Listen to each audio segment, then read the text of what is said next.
All right, so how do we actually overcome procrastination? How do we break free from that cycle of just sitting there, feeling stuck, watching the minutes tick by, knowing we should be doing something productive, but just not doing it? Well, here's something really powerful, something that comes straight from the science of addiction and motivation. And trust me, once you understand this, you'll never look at procrastination the same way again. You've probably heard me say this before, but it's so important that I'll say it again. The way your brain handles motivation is directly tied to dopamine. That feeling of being stuck, unmotivated, unable to start, that's what happens when you're in a dopamine trough. You had a peak before. Maybe you scrolled social media, watched something exciting, or even just anticipated getting started on your work, but now you've crashed. And that crash? That's what makes everything feel impossible. Now here's the real kicker.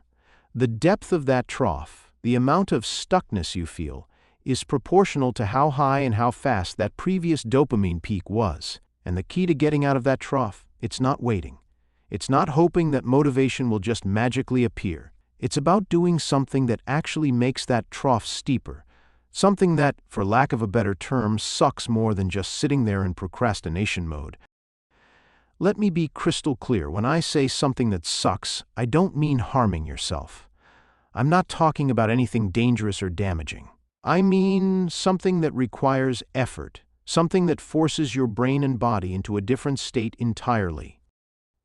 Think about it like this. You're sitting around, feeling unmotivated, maybe doing random tasks that don't actually matter, cleaning up a bit, checking emails, scrolling your phone. Those things feel easier than getting started on the real task. But what if, instead of waiting for motivation to show up, you deliberately did something harder? Something that really shocks your system out of that rut? This is where things like cold exposure come in. A cold shower, an ice bath, even just splashing your face with really cold water. These things create an immediate physiological response. Your body gets thrown into alert mode.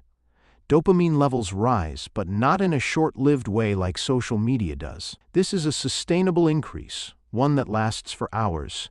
That means instead of waiting for motivation, you've just created it. And this principle applies to everything.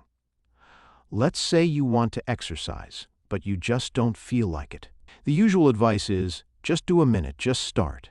And yeah, that works for some people, but for others, even that feels impossible. So instead of forcing yourself to go straight into the workout, you do something even more difficult. Maybe 30 seconds of all-out burpees, maybe holding a plank until your muscles shake. Maybe, again, that cold shower. Whatever it is, it needs to be something that forces your brain to switch states. The reason this works is because of something called limbic friction.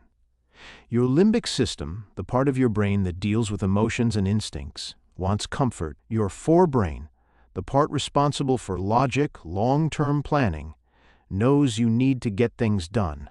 When you're procrastinating, it's because your limbic system is winning. You need to override it. There are two kinds of limbic friction. One is when you're tired and just can't seem to start. The other is when you're anxious and your brain is throwing up resistance to doing the thing you know you need to do. In both cases, the answer is the same.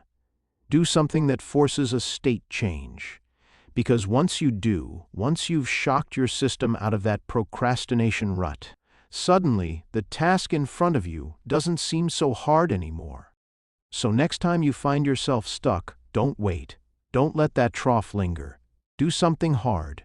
Get uncomfortable. Push through that friction. And watch how quickly you snap out of procrastination and into action. Motivation doesn't come first. Action does.